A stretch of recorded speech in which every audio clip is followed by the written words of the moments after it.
اعوذ باللہ من الشیطان الرجیم بسم اللہ الرحمن الرحیم الحمد للہ رب العالمین الثانی انہ تعالی امر بقولہ اقیموا الصلاة ونہا بقولہ ولا تقربوا الزنا والامر بالشیء یستلزم ارادتہ ضرورتا۔ بات ہماری چل رہی تھی کہ خداوند متعال ارادے کی صفت سے متصف ہے، چونکہ یہ صفت ثبوتی ہے اور صفت کمالی ہے، لہذا خدا کے اندر پایا جانا ضروری ہے وإلا نقص لازم آئے گا۔ چونکہ جتنی بھی صفات کمالیہ ہیں، چونکہ خداوند متعال کمال مطلق ہے تو ہر صفت کمالی کا پایا جانا خدا میں ضروری ہے۔ اگر ایک بھی صفت کمالی خداوند متعال میں نہ پائی جائے تو وہ نقص لازم آئے گا اور خدا وہ واجب الوجود ہونے سے خارج ہو جائے گا۔ اسی کے بارے میں ہماری بات چل رہی تھی۔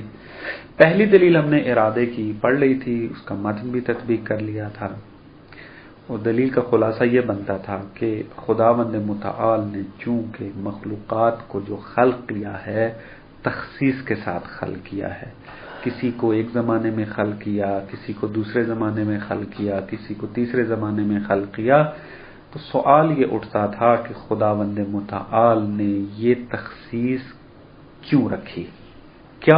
کیا وجہ بنی کہ خداوند متعال نے بعضوں کو پہلے خلق کیا، بعضوں کو بعد میں خلق کیا؟ اس کی ہم نے تحقیق کی، دیکھا نہ قدرت سبب بن سکتی ہے نہ علم سبب بن سکتی ہے۔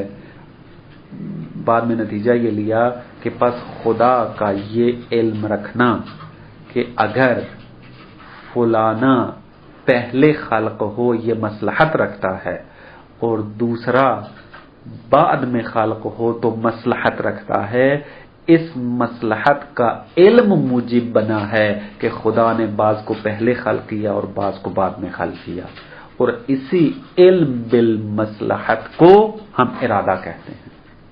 مصنف کا یہ نظریہ ہے، اور یہی چیز جو ہے وہ تخصیص کی باعث بن رہی تھی۔ ایک بات یہاں پر جو بیان کی تھی وہ تابع ہونے کے حوالے سے تھی، تھوڑی سی آج بھی وضاحت کر دیتا ہوں تاکہ یہ مطلب واضح ہو جائے اور پھر اپنی اصل باس میں وارد ہوتے ہیں۔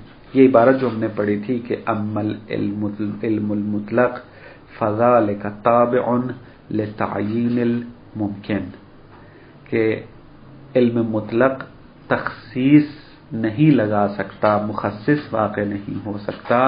اس کی وجہ یہ ہے چونکہ علم معلوم کے تابع ہوتا ہے، اور آپ کو عرض کیا تھا کہ اگر سادہ فہم کے ساتھ اس عبارت کا ترجمہ کیا جائے خدا کے مورد میں غلط ہے، اصل یہ دلیل جو ہے وہ باطل نظر آتی ہے۔ لیکن اگر ہم یہ بیان کریں کہ خداوند متعال کا علم چونکہ ازلی ہے اور وہ جانتا ہے کہ مثلا میں اس زمانے میں اپنے اختیار سے یہی فعل انجام دوں گا، خدا اس کو از اول جانتا ہے کہ زائر فلانے زمانے میں اپنے اختیار سے اس فعل کو انجام دے گا۔ خداوند متعال ازل سے جانتا تھا کہ امام حسین علیہ السلام اپنے اختیار سے کربلا میں جائیں گے، اور یہ بھی خدا ازل سے جانتا تھا کہ یزید اپنے اختیار سے امام حسین پر ظلم کرے گا۔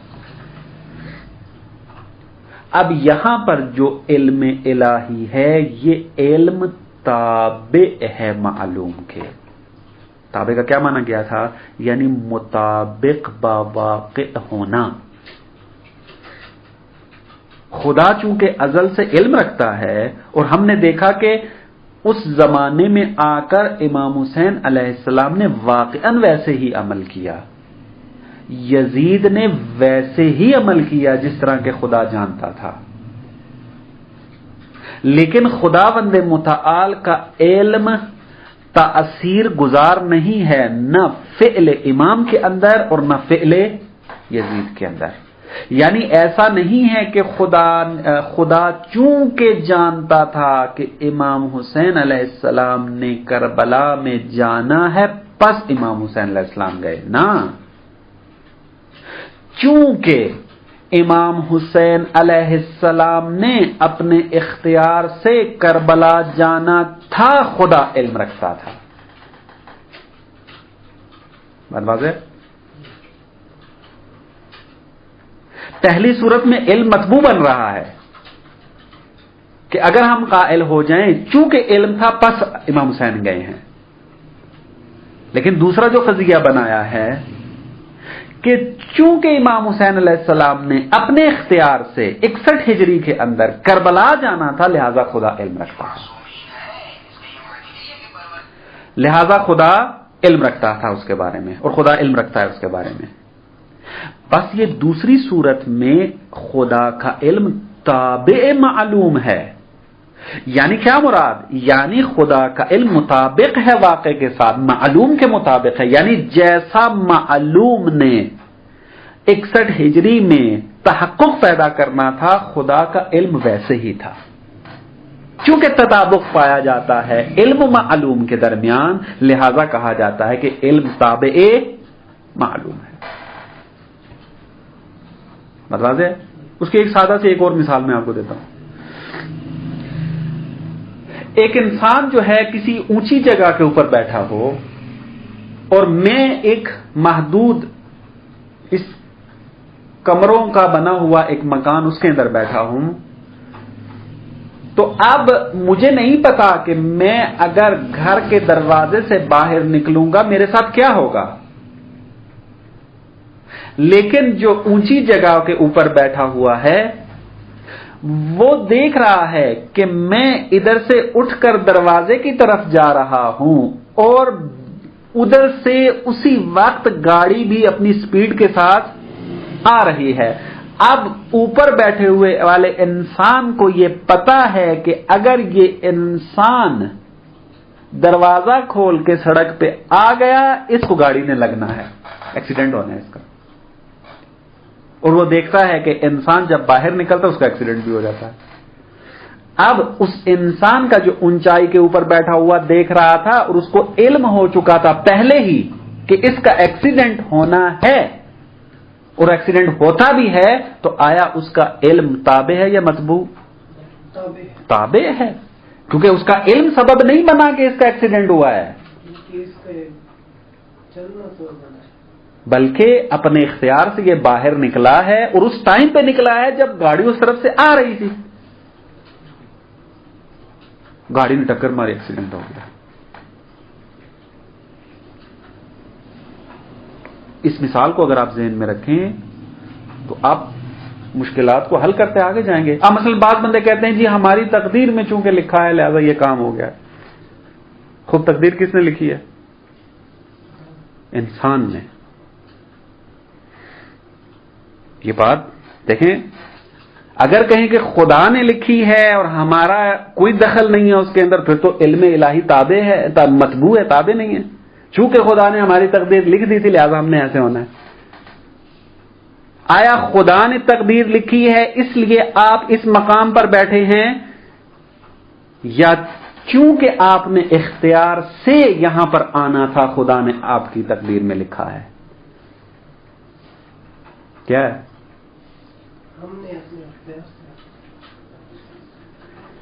ہم نے اپنے اختیار سے یہاں پر آنا تھا، اور خدا چونکہ علم ازلی رکھتا ہے، خدا پہلے سے جان، جیسے وہ انسان اونچائی پر بیٹھا ایک چیز پہلے سے کہہ رہا ہے کہ اس کا ایکسیڈنٹ ہونا ہے، اس قسم کی مثال اپنے ذہن میں رکھیں، مطلب واضح ہو جائے گا۔ خدا علم ازلی رکھتا تھا، جانتا تھا کہ آپ نے اپنے اختیار سے قم کی سرزمین میں آنا تھا پڑھنے کے لیے، لہذا خدا نے علم الہی میں شامل کر لیا کہ یہ بندہ فلانے ٹائم پر فلانے جگہ کے اوپر جائے گا۔ اب یہ والا جملہ بیان کرنا کہ چونکہ ہماری تقدیر میں لکھا ہے لہذا یہ ہوا ہے، یہ بات غلط ہے۔ خدا نے اگر ہماری تقدیر لکھی ہے تو ہمارے اختیار کو دیکھ کر لکھا ہے. موت کی حقیقت ہے وہ تو تقدیر میں لکھی. کون سی؟ نہ، وہ چونکہ خدا ہمارا مالک ہے، خدا نے طے کر دیا کہ اس انسان کو میں نے اجازت دینی ہے اس حد تک، اسے آگے اجازت نہیں ہے. لیکن موت آنے سے پہلے پہلے تمام چیزیں انسان کے اختیار میں ہیں.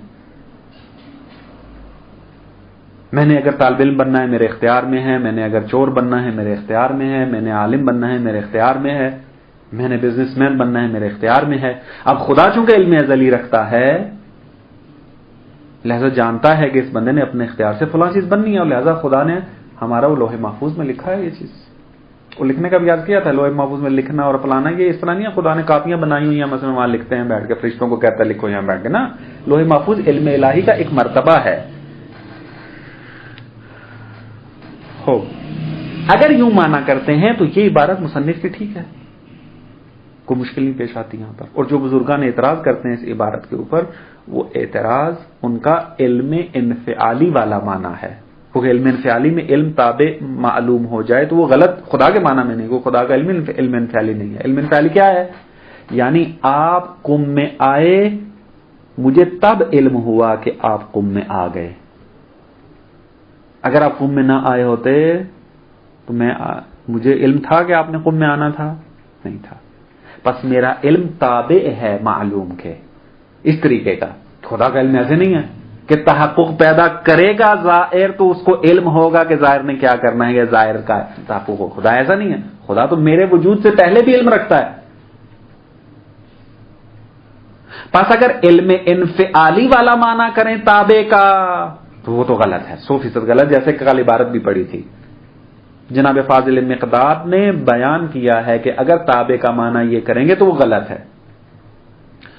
لیکن چونکہ یہ محققین ہیں، فیلسوف ہیں، پتہ ہے ان کو ان مطالب کا، تو ہم بیان کر سکتے ہیں کہ یہاں پر تابع سے مراد ان کی علم انفعالی والی نہیں ہے بلکہ علم فعلی والی ہے.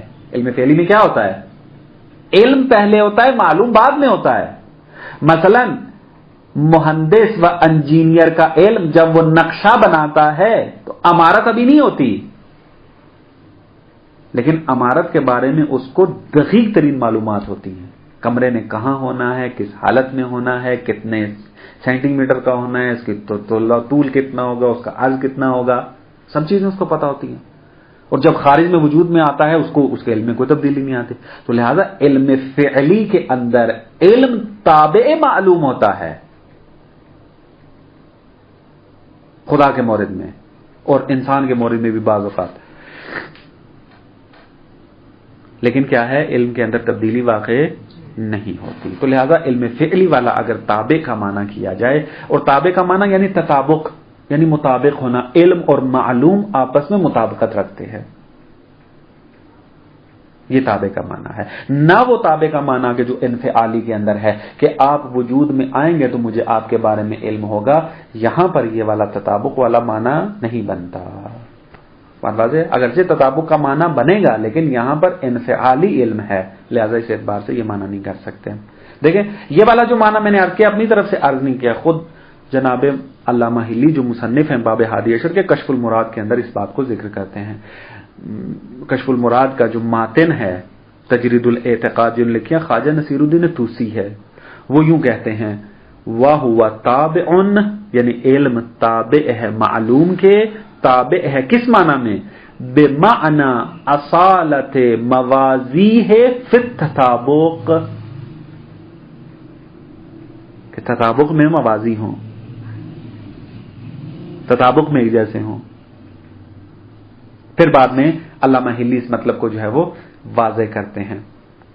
کہاں ہے یہ مطلب؟ کشف المراد میں جو الہیات سے پہلے والا حصہ ہے، جو فلسفے والا حصہ ہے جس کو امور عامہ کا نام دیتے ہیں، اس میں کیف کی بحث جہاں پر کی گئی ہے، مبحث الکیف، اس کا 14واں مسئلہ اسی بات کے اندر ہے.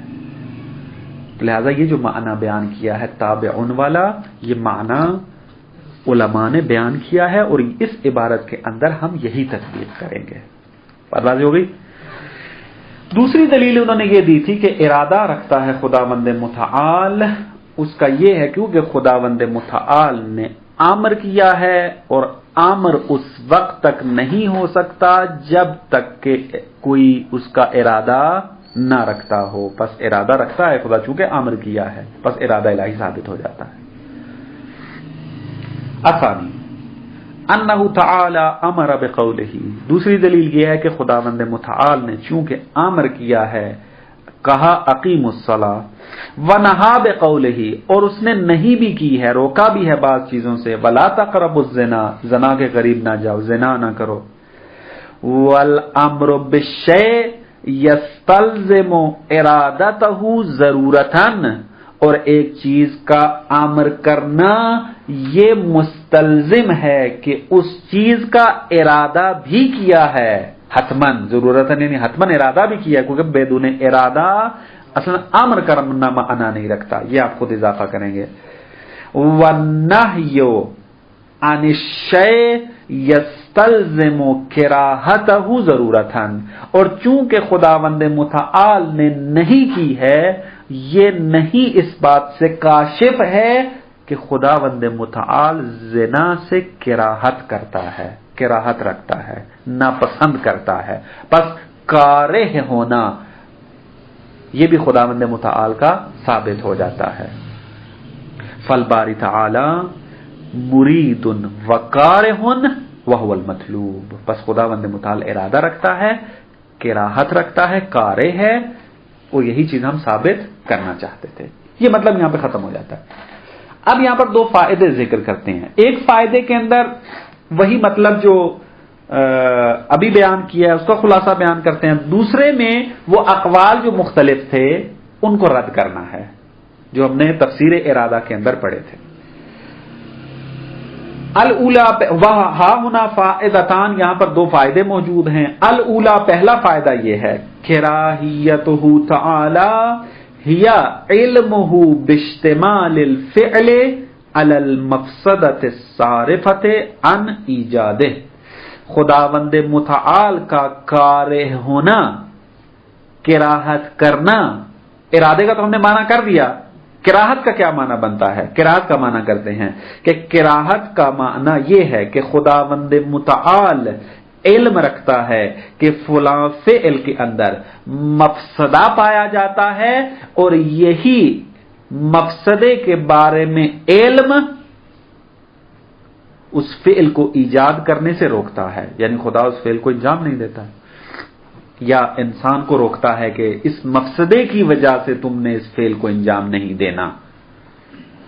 کراہیتہ تعالی یا علمہ باشتمال الفعل، کہ خداوند متعال جانتا ہے کہ فعل مشتمل ہے علی المفسدہ، مفسدہ کے اوپر، اور وہ مفسدہ کیا ہے؟ الصارفۃ عن ایجادہ، اور یہ مفسدہ سبب بن رہا ہے کہ اس فعل کے ایجاد سے صرف نظر کیا جائے، اس سے بچا جائے.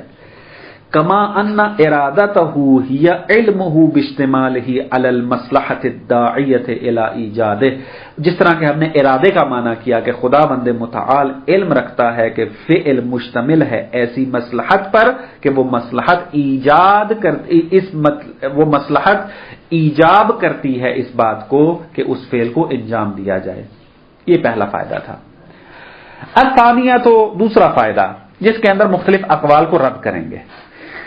پہلا قول کیا تھا کہ ان ارادنا، یہاں پر اصل مطلب جو ہے وہ ذکر کرتے ہیں کہ ہمارا مبنا کیا ہے ارادہ کے بارے میں. یعنی یہاں تک تو ابھی ہم نے ثابت کر دیا کہ ارادہ علم مقید کو کہتے ہیں. ابھی بات یہ ہے کہ ارادہ زائد بر ذات ہے یا عین ذات ہے. مصنف شارح جناب فاضل مقداد وہ کہتے ہیں ہمارے نزدیک ان ارادتہ لیست زائدۃ، ارادہ زائد بر ذات نہیں ہے بلکہ عین ذات ہے. کیوں عین ذات ہے؟ کیونکہ ہم نے ارادے کی تفسیر علم کے ذریعے کی ہے، اور علم مقید، اور علم چاہے مطلق ہو یا مقید، علم الہی عین ذات ہے. پس جب ارادہ علم کی طرف پلٹ رہا ہے تو یہی ارادہ پھر کیا ہے؟ عین ذات ہے، زائد بر ذات نہیں ہو سکتا. برواز ہے. علامہ ذکرنا ہو، یہ علامہ ذکرنا یہ کہنا چاہتا ہے کہ کیا دلیل ہے آپ کے پاس کہ ارادہ زائد بر ذات نہیں ہے، کہتے ہیں علامہ ذکرنا ہو، جو چیز ہم نے ذکر کیا اس بنا پر. کیا ذکر کیا ہے؟ تفسیر جو کی ہے ہم نے ارادہ کی تفسیر علم مقید کے ساتھ کی ہے، بس وہی چیز سبب بن رہی ہے کہ ہم زائد بر ذات ہونے کی نفی کریں، یہ کہنا چاہتے ہیں یہاں پر. وَإِلَّا اگر آپ ارادے کو عین ذات نہ مانیں بلکہ زائد بر ذات مانیں، لکانت تو چند مفاسد سامنے آئیں گے. اما معنی قدیماً، یا یہ لازم آئے گا کہ ارادہ زائد بر ذات ہوتے ہوئے قدیم ہے. کما قالت الاشاعرہ، اشاعرہ یہی کہتے تھے، اشاعرہ کہتے تھے خداوند متعال ارادہ رکھتا ہے اور یہ ارادہ زائد بر ذات ہے اور قدیم ہے. فیلزم تو اشکال کیا لازم آئے گا؟ فیلزم تعدد القدماء، قدیم ایک ہی ہے، وہ خدا ہے، اس کے علاوہ قدیم نہیں ہے ہمارے پاس متکلمین کی اصطلاح کے مطابق. اگر آپ ارادے کو زائد بر ذات مانتے ہوئے قدیم مان لو گے تو اس کا مطلب یہ ہے کہ ایک قدیم ہمارے پاس خدا ہے اور دوسرا قدیم ہمارے پاس ارادہ ہے. تعدد القدماء لازم آئے گا اور یہ جائز نہیں ہے. توحید خدا کے جو براہین ہیں وہ اس کو رد کرتے ہیں. خوب، ارادہ زائد بر ذات ہے، قدیم ہے، اشکال لازم آ گیا. کوئی بندہ آ کر کہتا ہے کہ ارادہ زائد بر ذات ہے لیکن حادثن، لیکن ہے حادث، قدیم نہیں ہے. خوب، اگر حادث ہے تو سوال یہ ہے کہ یہ حادث ہے تو کہاں موجود ہے؟ فَإِمَّا فِي ذَاتِهِ، زائد بر ذات ہوتے ہوئے حادث ہے لیکن حدوث کی حالت میں وہ ذات پروردگار میں ہے، یعنی ارادہ ذات پروردگار کے اندر پایا جاتا ہے. کما قالت الکرامیہ، جس طرح کے کرامیہ کے پیروان جو ہیں کہ قائل تھے. اگر آپ یہ مانیں کہ ارادہ حادث ہے، زائد بر ذات ہے اور ذات الہی میں موجود ہے تو اس کے اوپر اشکال یہ لازم آئے گا فیکون محلا للحوادث، تو خدا قدیم ہوتے ہوئے کیا ہوگا؟ حوادث کا محل بن جائے گا. وَهُوَ بَاطِلٌ كَمَا سَيَأْتِي انشاءاللہ صفات سلبیہ کے اندر جب ہم بحث کریں گے تو وہاں یہ ثابت کریں گے کہ خداوند متعال محل حوادث واقع نہیں ہو سکتا. وَأَمَّا فِي غَيْرِهِ، ہاں اب کوئی بندہ آگے کہتا ہے کہ نہ، ارادہ زائد بر ذات ہے، حادث ہے لیکن ذات الہی میں موجود نہیں ہے بلکہ غیر ذات الہی میں موجود ہے. تو یہاں کیا لازم آئے گا؟ فَيَلْزَمْ رُجُوعُ حُكْمِهِ إِلَى الْغَيْرِ، تو اس کا مطلب ہے کہ خدا اگر مرید بننا چاہتا ہے تو پھر غیر کا محتاج ہے. رجوع حُكْمِهِ إِلَى الْغَيْرِ، تو حکم الہی پھر کیا ہے؟ رجوع کرے گا کس کی طرف؟ غیر کی طرف. یعنی خدا اپنے مرید ہونے میں غیر کا محتاج ہوگا. لا الہ، اپنی ذات کی طرف محتاج نہیں ہوگا بلکہ غیر کی طرف محتاج ہوگا کیونکہ ارادہ اس کے اندر پایا جاتا ہے. اور خداوند متعال چونکہ واجب الوجود ہے، غیر کا محتاج نہیں ہے. اگر محتاج ہے تو وہ خدا نہیں ہے. بس یہ والی صورتحال بھی ثابت نہیں ہو سکتی. خوب، جب یہ دو صورتیں باطل ہوگی، اب ایک بعض بندے اٹھے، انہوں نے کہا جب یہ ساری صورتیں باتیں ایک نئی شکل نکال دیتے ہیں. کیا؟ ارادہ زائد بر ذات ہے اور ارادہ ہے بھی حادث لیکن وہ محل کا محتاج نہیں ہے، بغیر محل کے موجود ہے. وَإِمَّا لَا فِي مَحَلٍ، ارادہ زائد بر ذات ہوتے ہوئے، حادث ہوتے ہوئے محل کا محتاج نہیں ہے. یعنی ارادہ صفت ہے لیکن وہ موصوف کا محتاج نہیں ہے، اپنے محل کا محتاج نہیں ہے. کما تقول المعتزلہ، جس طرح کے بعض معتزلہ قائل تھے. کہتے ہیں اگر آپ اس نظریے کے قائل ہو جائیں کہ ارادہ تو ہو لیکن محل نہ رکھتا ہو تو دو اشکال لازم آئیں گے. یعنی ارادہ حادث ہونے کی صورت میں، زائد بر ذات اور حادث ہونے کی صورت میں ففیہ فسادان، تو یہاں دو فساد لازم آئیں گے. الاول یلزم منہ التسلسل، تسلسل لازم آئے گا. کیسے؟ فرماتے یوں آ کے سوال کریں گے کہ یہ ارادہ حادث ہے؟ جی حادث ہے. خوب، اگر یہ حادث ہے تو اس کو ایجاد کرنے سے پہلے ارادے کی ضرورت تھی یا نہیں تھی؟ تھی. خوب، وہ جو ارادہ اس سے پہلے تھا وہ بھی حادث ہے، تو اس ارادے کو خلق کرنے سے پہلے بھی ارادے کی ضرورت تھی یا نہیں تھی؟ تھی. یہ اسی طریقے سے تسلسل چلتا رہے گا. بس اگر آپ ارادے کو حادث مانیں گے تو تسلسل لازم آئے گا، کیونکہ مختار ارادے کے ساتھ فعل کو انجام دیتا ہے، اور ہم نے خدا کو مختار ثابت کیا ہے، تو اگر یہ ارادہ مختار کا فعل قرار پائے، اس کی صفت قرار پائے، یا جو بھی آپ کہہ لیں، تو اس کو ارادے کی ضرورت ہے۔ جب خلق ہوگا یہ ارادہ تو ارادے کی ضرورت ہوگی اس کو خلق کرنے کی، کیونکہ حادث ہے۔ حادث وہ کہتے ہیں جو پہلے نہیں تھا، بعد میں تھا۔ کس نے خلق کیا؟ خدا نے خلق کیا۔ خدا کیا ہے؟ فاعل مختار ہے۔ مختار ہے تو اس کو خلق کرنے سے پہلے ارادے کی ضرورت ہے یا نہیں ہے؟ ارادے کی ضرورت ہے۔ یہ تسلسل ایسے ہی چلتا رہے گا حدوث کی صورت میں۔ تسلسل لازم آئے گا۔ لأن الحادث مسبوق بإرادة المحدث، چونکہ حادث ہمیشہ محدث کے ارادے سے مسبوق ہوتا ہے، یعنی پہلے ارادہ ہوتا ہے محدث کا، پھر حادث وجود میں آتا ہے۔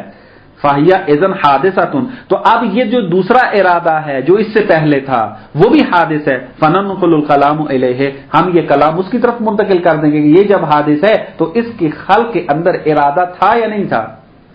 وہ یہ تسلسل، یہ بات ایسی چلتی رہے گی اور تسلسل لازم آئے گا، جو کہ محال ہے، ہم پہلے پڑھ چکے ہیں توحید واجب کے اندر۔ پس پہلا فساد یہ لازم آتا ہے اگر آپ ارادے کو حادث مانیں۔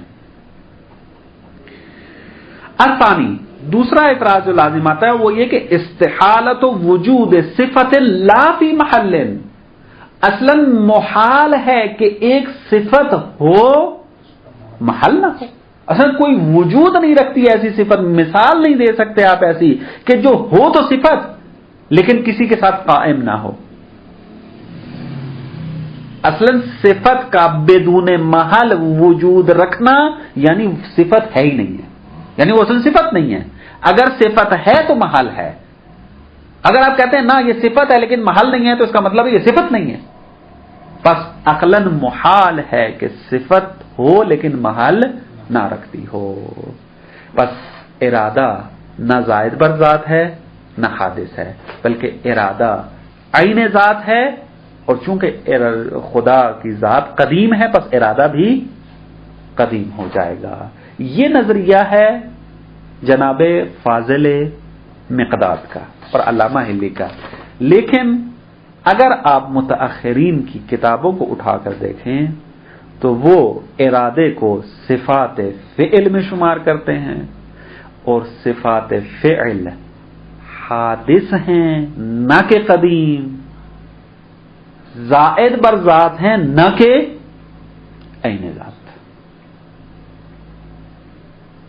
یہاں اختلاف موجود ہے، بہرحال یہ بڑی کتابوں کے لیے کہ آپ جا کر تحقیق کریں، دیکھیں کہ ارادہ صفت فعل ہے یا صفت ذات ہے، اور یہاں پر انہوں نے صفت ذات ثابت کیا ہے اس کو۔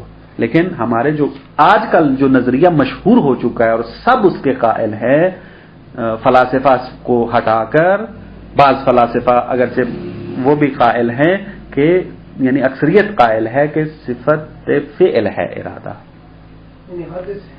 یعنی حادث، صفت فعل حادث ہوتی ہے۔ یہ مصنف کا عرض کہ یہ نظریہ ان کے مطابق ہے۔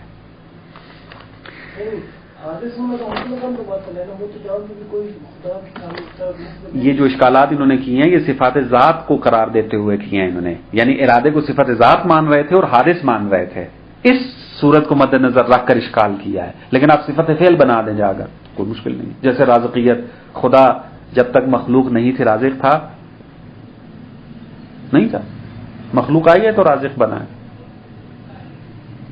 مخلوق نہیں تھی خدا خالق تھا نہیں تھا، صفت فعل ہے خلق۔ صفات فعل جتنی بھی ہیں وہ زائد بر ذات ہیں، انہیں ذات نہیں ہے۔ اور مصنف کی عبارت دیکھتے ہیں، آج ہی پڑھ لیتے ہیں تاکہ مطلب واضح رہے، پھر کل انشاءاللہ نئی بات میں بات ہوں گے۔ قال الرابعۃ انہ تعالی مرید و کارہ، خداوند متعال مرید ہے اور کارہ ہے۔ دلیل کیا ہے آپ کے پاس؟ لأن تخصیص الافعال بایجادها فی وقت دون آخر، کیونکہ افعال کا یعنی افعال کو تخصیص لگانا ایک وقت میں دوسرے وقت میں نہ، یعنی تخصیص کس کے اندر؟ ایجاد کے اندر، تخصیص الافعال بایجادها، یعنی افعال کے ایجاد میں تخصیص، تخصیص کس کے ذریعے تخصیص ہو، یعنی کس چیز میں تخصیص ہو؟ وقت میں، یعنی ایک وقت میں ہو لیکن دوسرے وقت میں نہ ہو، یہ تخصیص کہ ایک وقت میں ہے دوسرے وقت میں نہیں ہے، یا پہلے کچھ کو پہلے خلق کیا کچھ کو بعد میں خلق کیا. لا بد لہ من مخصص، مخصص کی ضرورت ہے، وہو الارادہ، اور وہ مخصص ارادہ ہے فقط. ولأنہ تعالی، یہ پہلی دلیل تھی. ولأنہ تعالی امر ونہا، اب خداوند متعال نے چونکہ امر نہیں کی ہے، وہما یستلزمان، اور امر کرنا اور نہیں کرنا یہ مستلزم ہے، الارادۃ والکراہۃ بالضرورہ، کہ خدا جو ہے وہ ارادہ رکھتا ہو اور کراہت رکھتا ہو، اور یہ حتمی ہے کیونکہ اس کے بغیر نہ تو کراہت کیا نام ہے نہیں کرنا مناسب ہے اور نہ ہی ہو سکتا ہے، اور نہ ہی امر کرنا مشکل ہے، نہیں ہو سکتا.